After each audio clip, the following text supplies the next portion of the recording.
ሰላምና ጤና በያላችሁበት ይድረሳችሁ። ውድና የተከበራችሁ ቤተሰቦቻችን እንደምን አላችሁልን? ከሁለተኛው የዩቲዩብ ቻናላችን አዲስ ስፖርት ልዩ የተለያዩ የዝውውር ጉዳዮችን ወደ እናንተ ልናደርስ እነሆ ዛሬም በድጋሚ ተገናኘን።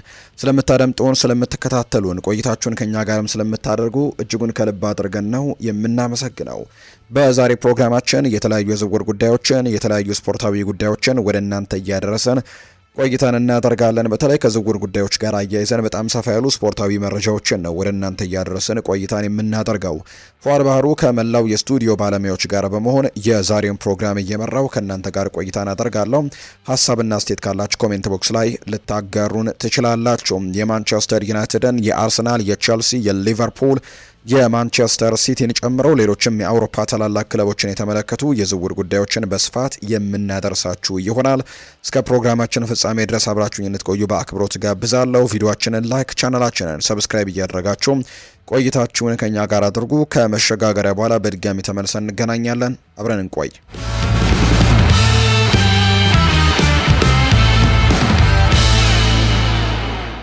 ወደ ቀዳሚው መረጃችን እናምራ። እንደ ፋብሪዚዮ ሮማኖ ዘገባ ከሆነ ሊቨርፑል የክሪስታል ፓላሱን የክንፍ መስመር ተጫዋች ኢስማኤል አሳርን በ50 ሚሊዮን ፓውንድ የዝውውር ክፍያ ለማስፈረም ድርድር ጀምሯል። ሊቨርፑሎች ሳርን ለማስፈረም አሁን ላይ የዝውውር ሂደቱን የገፉበት ሲሆን ከብራይተን ጋር የነበረው የያኮባ ሚንቴ ዝውውር መፍረሱንም ተከትሎ ለፓላስ የ50 ሚሊዮን ፓውንድ ጥያቄን አቅርበዋል።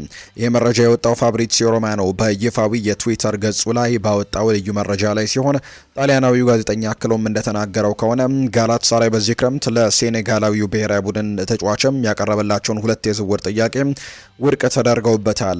ሊቨርፑል አዲስ የክንፍ መስመር ተጫዋች ለማስፈረም ኢስማኤል አሳርን ለማስፈረም ድርድሮችን ጀምረዋል። ዝውውሩ የመጣውም በብራይተን ጥያቄዎች ምክንያት የያኮባ ሚንቴ ዝውውር ከተሰረዘ በኋላ ነው። ሊቨርፑል ወደ ክለቡ ለማዘዋወር ፍላጎት ላለው ሴኔጋላዊ የክንፍ መስመር ተጫዋችም 50 ሚሊዮን ፓውንድ ገደማ የሚያወጣ የዝውውር ጥያቄ ልኳል። ክሪስታል ፓላሶች ከጋላታሳራይ የቀለቡላቸውን ሁለት ደግሞ ጥያቄዎችን ውድቅ ማድረጋቸው የሚታወስ ነው። ኢስማኤል አሳር ባለፈው የውድድር ዘመን ለክሪስታል ፓላስ ድንቅ ብቃትን ያሳየ ሲሆን ክለቡ የአውሮፓ ኮንፈረንስ ሊግ ዋንጫንም እንዲያነሳ ለመርዳት ሁሉንም ውድድሮችም 21 ግቦች ያስቆጥሮ ነበር። የ28 ዓመቱ ተጫዋች እስካሁን በታላላቆቹ 6 ክለቦች ውስጥ ራሱን ያልሞከረ ቢሆንም አሁን ላይ ግን ደረጃውን አሳድጎ እንደ ፕሪሚየር ሊግ እና ቻምፒየንስ ሊግ ያሉ ደግሞ ትልልቅ ዋንጫዎች ላይ ለመፎካከር ዝግጁ ነው። ወደ ቶፕ 6 ወይም ቢግ 6 ወደምንላቸው ክለቦችም የማምራት ፍላጎቱ አለው። አስተማማኝና የተረጋጋ ግብ አስቆጣሪ የሆነው ኢስማኤል አሳር በክንፍም ሆነ በቅድመ አጥቂነት ወይም በተደራቢ አጥቂነት መጫወትም እንዲሁ ደግሞ በዋና አጥቂነት መጫወት የሚችል በመሆኑ በአዲሱ የሊቨርፑል አሰልጣኝ አንቶኒ ኢራኦላ ስር እንዲሁ ጥሩ ተሰሚነትና ጥሩ ትልቅ እገዛን ሊያደርግ እንደሚችል እየተገለጸ ነው። ስፔናዊው የታክቲክ ባለሙያ እጅግ አሳዛኝ ከነበረው የ2025-26 የውድድር ዘመን በኋላ አርነ ስሎትን በመተካት በፈታኝ ጊዜ ውስጥም ክለቡን ተረክቧል። ከዛን ጊዜ ጀምሮ ሊቨርፑል የክለቡን እንግዲህ ኮከብም ሞሐመድ ሳላህን ያጣ በመሆኑ በዚህ የዝውውር መስኮት ማጠቃለያ ላይ በአጥቂ ክፍሉ ላይ ትልልቅ ዝውውሮችን ማድረግ ዋና ቅድሚያ የሚሰጠው ጉዳይ ሊሆን ይገባል ተብሏል። ኢስማኤል አሳር ምናልባትም በሳላህ ደረጃ ላይ ላይሆን ይችላል። ነገር ግን እንደ ያኮባ ሚንቴ ያለ ተጫዋችን ማግኘት የማይቻል ከሆነ ይሄ ዝውውር በደንብ ሊታሰብበት የሚገባ ሌላኛው አማራጭ ተደርጎ ነው የሚቆጠረው። ሆኖም ግን ክሪስታል ፓላሶች ተጨማሪ ትልቅ ስሞችን ማጣት ስለማይፈልግ ኢስማኤል አሳርን ሙሉ በሙሉ ይለቀዋል ወይ የሚለው ወደፊት የሚታይ ነው። ማርክ ጉሂን በጃንዋሪ የለቀቀ ሲሆን ማክሰንስ ላክሯን ደግሞ በዚህ የክረምት ተጫዋቾች የዝውውር መስኮት ለቋል። በመሆኑም ክለቡ ሌላ ትልቅ ተጫዋችን መልቀቅ የሚያጋጥመውን ሁኔታ አሳዛኝ ያደርግበታል ተብሎ እንደሚታሰብ ነው የመረጃ ምንጩ ይፋ ያደረገው። ሌላኛው ፋብሪዚዮ ሮማኖ ያነሳው ጉዳይ ሊቨርፑል የብራድሊ ባርኮላን ዝውውር ዙሪያ ከፓሪስ ሰን ዠርሜን ጋር የሚደረገው ድርድር አሉታዊ ውይይት አሁንም ከፍ ብሎ ቀጥሏል። ፋብሪዚዮ ሮማኖ ከዚህ ቀደም ፈረንሳዊው ብሔራዊ ቡድን ተጫዋችም ወደ አንፊልድ ሊዘዋወር ስለሚችልበት ሁኔታ የዘገበ ሲሆን አሁንም በድጋሚ በተጫዋቹ የወደፊት እጣ ፈንታ ላይ አስተያየቱን ሰጥቷል። በዩቲዩብ ቻናሉ ላይ ባቀረበው አዲስ መረጃም ፋብሪዚዮ ሮማኖ ሊቨርፑል አሁንም ባርኮላን ለማስፈረም እየገፋበት እንደሆነና የዝውውሩ መረጋጋት ለማረጋገጥም ወይም ሂር ዊጎ የሚለውንም በማንኛውም ሰዓት ሊመጣ እንደሚችል ጭምር ነው እያመነ የሚገኘው። ሊቨርፑልና ፓሪስ ሳን ዠርሜን በዚህ የብራድሊ ባርኮላ ዝውውር ዙሪያ የተለያዩ ውይይቶችን እያደረጉ ይገኛሉ ሲል ፋብሪዚዮ ሮማኖ ይናገራል። በዚህ ደረጃ ላይ ዋናው ነገር የቀረበው የዝውውር ጥያቄ ተቀባይነት ማግኘቱና ሂር ዊጎ መባሉ ብቻ ይመስላል። ምክንያቱም ስለዚህ የባርኮላ ታሪክም በርካታ ውይይቶች ተደርገዋል። በግንቦት ወር ላይ ስለ ሊቨርፑልና ስለ ባርኮላና ሊቨርፑልም ነግረናችሁ ነበር። አሁንም በሰኔ ወር ላይም እንዲሁ ስለ ባርኮላና ስለ ሊቨርፑልም በደንብ ተነስቷል። በዚያን ጊዜ ማንም ስለሱ አያወራም ነበር። በመቀጠልም በሐምሌ ወር ላይ ሰዎች ባርኮላ ፓሪስ ሳን ዠርሜን ለቆ መውጣት አይፈልግም ወይም በፓሪስ ሳን ዠርሜን ቤትም አይነካም ሲሏቸው ነበር። ነገር ግን ይሄ መረጃ ግን ሲወጣ ነበር አይሆንም የተባሉም በርካቶች ነበሩ። ባርኮላ ለሊቨርፑል ዋነኛ ኢላማ እንደሆነና ሊቨርፑልም እሱን ለማስፈረም እንደሚሄድም ተነግሮ ነበር። አሁን በዝውውር መስኮት የመጨረሻ 6 ቀናቶች ውስጥ እንገኛለን። እናም በቀጥታ ውይይት ላይም እንደሆነን ይታወቃልና ማንኛውም ነገር በቶሎ ሊጠናቀቅ የሚችልበት እድሉ እንዳለ ይታመናል። ፓሪስ ሳን ዠርሜኖች ሊቨርፑል ያቀረበውን ጥያቄ ለመቀበል ከወሰኑ በዚያን ጊዜ ማንኛውንም ደግሞ ቅጽበትም ለአረንጓዴ መብራት፣ ለሕክምና ምርመራና ለውል ፊርማ ደግሞ ጊዜው ሊሆን እንደሚችል በርካቶች እየገመቱ ነው። ይሄ ዝውውር ለምን ያክል ጊዜም እንደተወሰደ ሙሉ በሙሉ ግልጽ ባይሆንም ሂደቱ ግን አሁንም በከፍተኛ ሁኔታ ላይ የሚቀጥል ይመስላል። ዘ አትሌቲክ ሊቨርፑል ባርኮላን ኢላማ ማድረጉ እንደቀጠለበትና የዝውውሩን አቅጣጫ ደግሞ ግልጽ ለማድረግም ከፓሪስ ሰን ዠርሜን ጋር ውይይት ማድረጉን እየገለጸ ይገኛል። የ23 ዓመቱ ተጫዋች ከፍተኛ ገንዘቦችን ሊጠይቅ የሚችል ቢሆንም የሙሐመድ ሳላ መልቀቅን ተከትሎ ለሊቨርፑል ተስማሚ ኢላማ መሆኑ ግን አጠራጣሪም አይደለም። በሌላ በኩል ቲም ቶክ በድርድሩ ላይ እምነት መኖሩን የዘገበ ቢሆንም ይህ መረጃ እንደ ፋብሪዚዮ ሮማኖ ወይም ዳቪድ ኦርነስቲን ባሉ ታማኝ አካላትም እስካሁን አልተረጋገጠም። ለጊዜው ነገሮች ጥቂት አከራካሪ ቢሆንም የሊቨርፑል ደጋፊዎች የዝውውር መስኮቱ ከመዘጋቱ በፊት ባርኮላን የማስፈረም ተስፋቸውን የሚያጡበት ምንም አይነት ምክንያት እንደሌለ ነው የመረጃ ምንጩ ይፋ እያደረገ እንደሚገኝ ዘገባው የጠቆመው። የአስተን ቪላው ግብ ጠባቂ ኤሚሊያኖ ማርቲኔዝ ተወካዮች ተጫዋቹን ለቸልሲ ያቀረቡት ሲሆን የለንደኑ ክለብም ዝውውሩን ለማድረግ በከፍተኛ ሁኔታ እያሰበበት ይገኛል።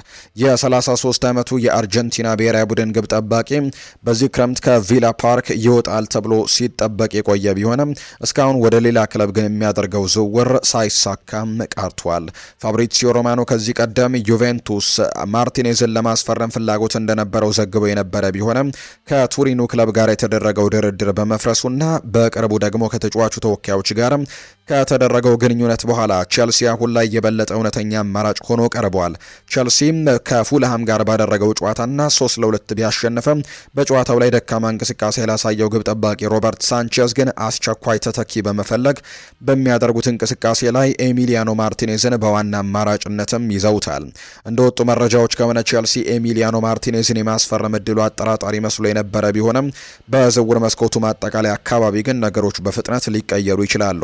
እንደ ሳይመን ፊሊፕስ ዘገባ ከሆነ የቸልሲው አሰልጣኝ ሻቪ አሎንዞ ኤሚሊያኖ ማርቲኔዝን የማስፈረም ፍላጎት የነበራቸው ቢሆንም ክለቡ ግን ታዳጊውን ግብ ጠባቂ ማይክ ፔደርሰንን በቅርቡ የመጀመሪያ ተሰላፊ አድርጎ ለማሳደግም እንደሚፈልግ ገልጾላቸው ነበረ። ሆኖም ግን የሳንቼዝ ደካማ ብቃት ለምዕራብ ለንደኑ ክለብም አስቸጋሪ ሁኔታን የፈጠረ በመሆኑ የክለቡ የበላይ ኃላፊዎችም አቋማቸውን ሊቀይሩ ይችላሉ።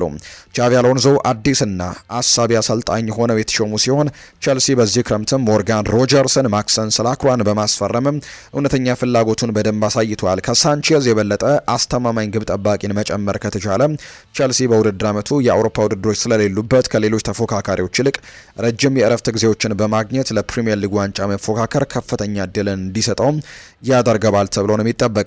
ኤሚሊያኖ ማርቲኔዝ በቪላ ቤት ድንቅ ብቃትን ያሳየ በመሆኑ ለሳንቼዝም ተስማሚ የአጭር ጊዜ አማራጭ ሊሆን የሚችል ሲሆን በተመሳሳይ ጊዜ ፔደርሰንም በቅርብ ጊዜ የወደፊቱን በትልቁ በዚህ ክለብ ላይ የመጀመሪያ ግብ ጠባቂ እንዲሆንም ልምዶችን እንዲቀስም እድል ይሰጥባል ተብሎ እንደሚጠበቅ ነው የመረጃ ምንጩ ይፋ እያደረገ እንደሚገኝ ዘገባው የጠቆመው። ባርሴሎና የአትሌቲኮ ማድሪዱን አጥቂና የአርሰናል ኢላማውን ሁሊያን አልቫሬዝን ለማስፈረም እስከ ዝውውር መስኮቱ መዘጋጃ ድረስም እንግዲህ ለመክፋትም መዘጋጀቱ እየተገለጸ ነው። የስካይ ጀርመኒው ጋዜጠኛ ፍሎሪያን ፕሌተንበርግ እንደገለጸው የባርሴሎና ፕሬዝዳንት ዮሃን ላፖርት ክለባቸው የሁሊያን አልቫሬዝን ዝውውር እንዲገፋበትም አስፈላጊውን ገንዘብ ዝግጁ አድርገዋል። የአርጀንቲና ብሔራዊ ቡድን ተጫዋች እጅግ ውድ ዋጋ ሊጠይቅ የሚችል ሲሆን ኢንዲፔንደንት ያወጣው ዘገባ ተጫዋቹ እስከ 128 ሚሊዮን ፓውንድ ሊያስወጣ እንደሚችል ጠቁሟል። በዚያው ዘገባ ላይ አርሰናልና አትሌቲኮ ማድሪድ ሁለቱም ባርሴሎና ያንን ያክል ገንዘብ የመክፈል አቅም አይኖረውም ብለው አስበው እንደነበር ተገልጾ ነበር። ነገር ግን ከፕሌተንበርግ የወጣ መረጃ ግን ነገሮችን የቀየሩት ይመስላል።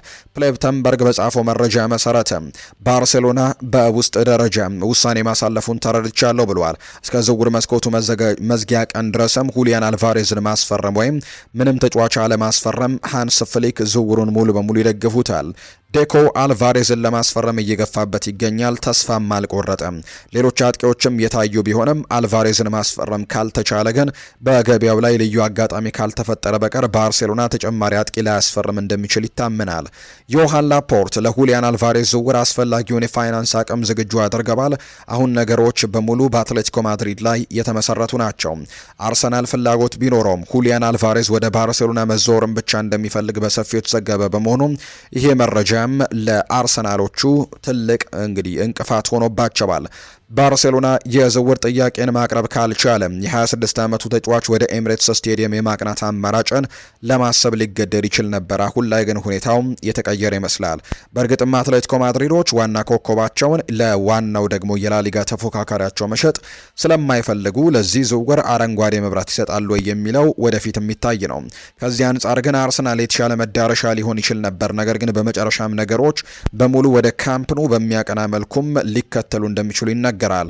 ለአትሌቲኮ ዋናው ፈተና ባለፈው ሳምንት መጨረሻ ላይ በተጫወተበት ወቅትም በራሱ ክለብ ደጋፊዎች ዘንድም እንግዲህ ተቃውሞችን አስተናግዷል። አልቫሬዝን በተመለከተ አሁንም አስቸጋሪ ሁኔታ ውስጥ መገኘታቸው ነው።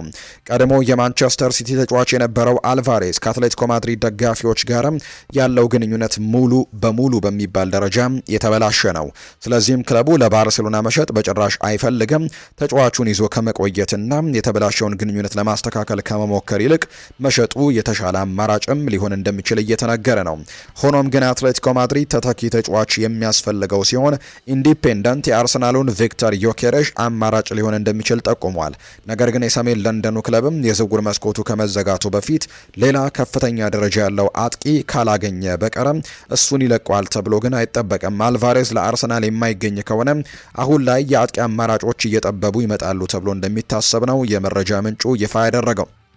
አትሌቲኮ ማድሪድ የአርሰናል ኢላማ የሆነውን አጥቂ ሁሊያን አልቫሬዝን ግን ለባርሴሎና የመሸጥ ምንም አይነት እድል እንደሌለ ነው በይፋ እየተናገረ የሚገኘው። ለአርሰናልም አዲስ ተስፋ ሊሆን እንደሚችል ነው የሚታመነው።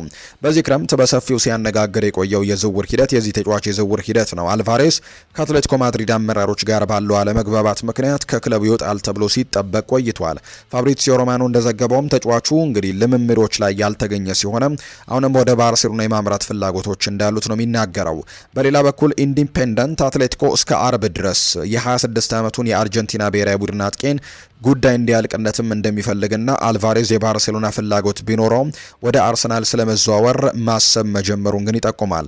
የባርሴሎና ፕሬዝዳንት ዮሃን ላፖርት ተጫዋቹን የማስፈረም ፍላጎታቸውን በይፋ የተናገሩ ሲሆን ፍሎሪያን ፕሌተንበርግ ደግሞ ባርሴሎና ተጫዋቹን ለማስፈረም የሚያስችል የፋይናንስ አቅም ማዘጋጀቱን ገልጾ ነበር።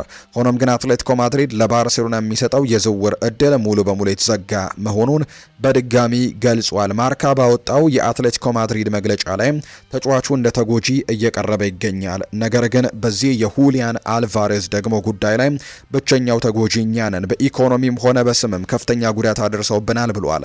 እሱን ለባርሴሎና የመሸጥ እድላችንም 0% ነው ያሉት። ይሄ ጉዳይ የገንዘብ ሳይሆን የክብር ጉዳይ ነው ብለውታል። እሱን ለባርሴሎና መሸጥ 0% እድል ነው ያለው። በብዙዎቹ ውሸትና ከሌተ ነገር የተሞላ ዘመቻ ደግሞ እየተካሄደ ነው።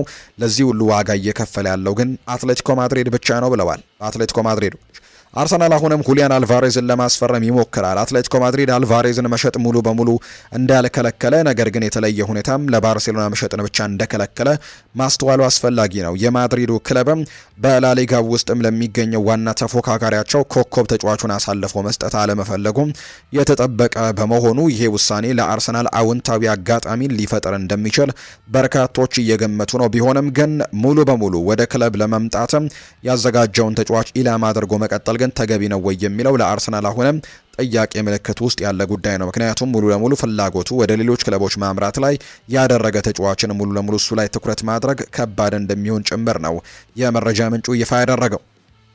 ሊቨርፑል አዲስ የክንፍ ተጫዋች ለማስፈረም በሚያደርገው ጥረት ሂደትም ማሳየት ባልቻለበት በአሁኑ ሰዓት ለክሪስታል ፓላሱ ኢስማኤል አሳር ያቀረበው የ50 ሚሊዮን ፓውንድ የዝውውር ጥያቄ ውድቅ ተደርጎበታል። ፋብሪዚዮ ሮማኖ ያቀረበው ይህ የቅርብ ጊዜ መረጃ የሚወጣው ሊቨርፑል እጅግ ውድ በሆኑ ምክንያትም ከብራይተን ያኩባ ሚንቴን ዝውውር ራሱን ካገለለ በኋላ ነው። በአጠቃላይ ከፓሪስ ሰን ዠርሜን ብራድሌይ ባርኮላን ለማስፈረምም በሚደረገው ድርድር ላይም እስካሁን ምንም አይነት እድገት ያላሳየው የሊቨርፑል ሁኔታ ፍጹም ውጥንቅጡ የጠፋ ይመስላል። ሊቨርፑል መሐመድ ሳላህን በዚህ ክረምት አንፊልድን ለቆ እንደወጣ በግንቦት ወር የሚያውቅ እንደመሆኑ መጠንም ያኔ ነበር ተተኪ ተጫዋቾችን ለማስፈረም የተደረገው የእድገት እጥረት ይቅር የማይባለው። ክሪስታል ፓላስ ለኢስማኤል አሳር ከሊቨርፑል የቀረበለትን የ50 ሚሊዮን ፓውንድ የዝውውር ጥያቄ ውድቅ አድርጓል። ክሪስታል ፓላስ ከጋላት ሳራይ የቀረቡለትን ሁለት ጥያቄዎችንና አሁን ደግሞ ከሊቨርፑል የቀረበለትን የመጀመሪያ ጥያቄ ውድቅ ካደረገ በኋላ የክንፍ ተጫዋቹን ይዞ ለመቆየትም ባለው እቅድ ላይ ጸንቶ ነው የተገኘው ሲል ፋብሪዚዮ ሮማኖ ስለ ኢስማኤል አሳር ይናገራል። ሊቨርፑል አማራጮቹ እያለቁበት የሚገኝ ሲሆን አዲስ ደግሞ ተጫዋች የማምጣቱ ነገር በጭራሽ የማይታይ በመሆኑ እውነተኛ ቀውስ ውስጥ ያለ ይመስላል። ቡድኑ ከኒውካስል ዩናይትድ ጋር ባደረገው ጨዋታቻ ከተለያየ በኋላ በችግር ውስጥ ሲወድቅ ከተመለከቱት በኋላ የሊቨርፑልና ኖቲንግሃም ፎረስት ጨዋታ ትኬት ለመግዛት የሚፈልጉ ደጋፊዎችም በዚያ ጨዋታ ላይ ምን ሊፈጠር እንደሚችል በመስጋት ጭንቅ ውስጥ ይገኛሉ። ከሳላ መልቀቅ በኋላ በአጥቂ ክፍሉ ላይ የሆነ ነገር እንደጎደለ ግልጽ ነው። ይህ ሁሉ ደግሞ እየሆነ ባለበት በዚህ ሰዓት ደግሞ በአማካይ ክፍሉም ቢሆን አዲስ ተጫዋችን ለማስፈረም የሚሆን ቦታ አለ። ይህም እንዲህን በእንዳለ ቨርጂል ቫን ዳይክ ደግሞ አሁንም ምርጥ ብቃቱን እንዳሳለፈ እርግጠኛ በመሆኑ እንዲሁም ኢብራሂማ ኮናቴ በነፃ ዝውውር ከለቀቀ በኋላ በውሰት በመጣው ሮናልድ አሮሆ በቂ ሆኖ ስላልታየ አንዳንድ ደጋፊዎች በአንዶኒ ኢራኦላ እጅ የሚገኘው የመከላከል አማራጭ ላይም ጥያቄዎች ውስጥ ይከቱታል።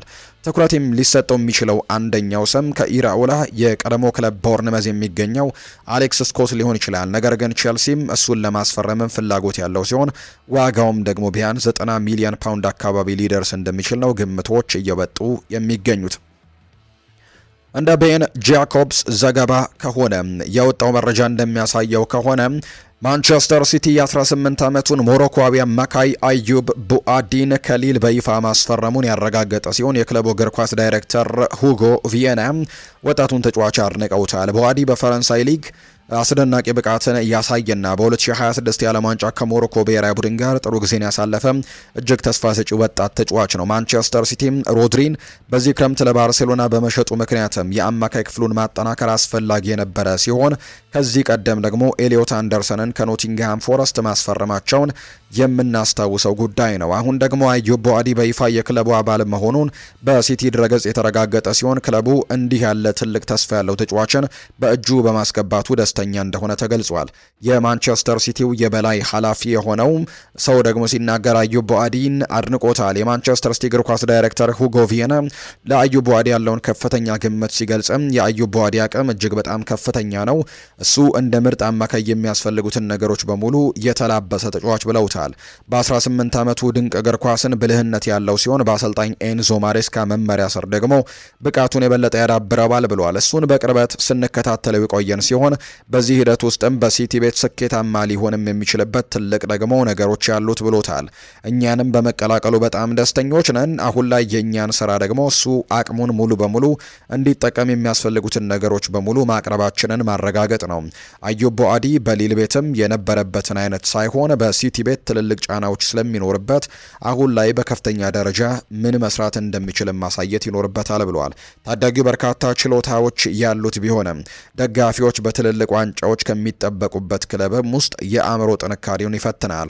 እንደ ሮድሪ ያለ ደግሞ ተጫዋችን ማቆየቱ ለሲቲ ጥሩ የሆነ የነበረ ቢሆንም ሆኖም ግን ኤሊዮት አንደርሰንና አዩብ ቦአዲ አሁንም ሆነው የወደፊት የሚያበሩ አዲስና ጠንካራ የአማካይ ክፍልን ይገነባሉ ተብሎ እንደሚጠበቅ ነው የሲቲ ዳይሬክተር ሁጎ ቪየና ጭምር እየተናገሩ የሚገኙት። ውድና የተከበራቸው ቤተሰቦቻችን ከሁለተኛው የዩቲዩብ ቻናላችን አዲስ ስፖርት ልዩ ለዛሬ ያዝንላችሁ አዳዲስ የዝውውር ጉዳዮችን የተመለከትንበት ፕሮግራማችን ይህንን ይመስል ነበር። ስላደመጣችሁን፣ ስለተከታተላችሁን፣ ቆይታችሁን ከኛ ጋርም ስላደረጋችሁ እጅግ ከልብ አድርገን እናመሰግናለን። ፉአድ ባህሩ የዛሬውን ፕሮግራም እየመራው ከእናንተ ጋር ቆይታን አድርጌያለሁ። የተለያዩ ርዕሰ ጉዳዮችን፣ የተለያዩ ስፖርታዊ ጉዳዮችን ያካፈልንበት የዛሬ ፕሮግራማችንም ይህንን ይመስል ነበር። ቆይታችሁን ከኛ ጋር ስላደረጋችሁ እጅጉን ከልብ አድርጌ ያመሰገንኩኝ። በቀጣይ ፕሮግራሞቻችን መልሰን እስክንገናኝ ድረስም መልካም ጊዜ እንዲሆንላችሁ ነው በአክብሮት የምመኘው።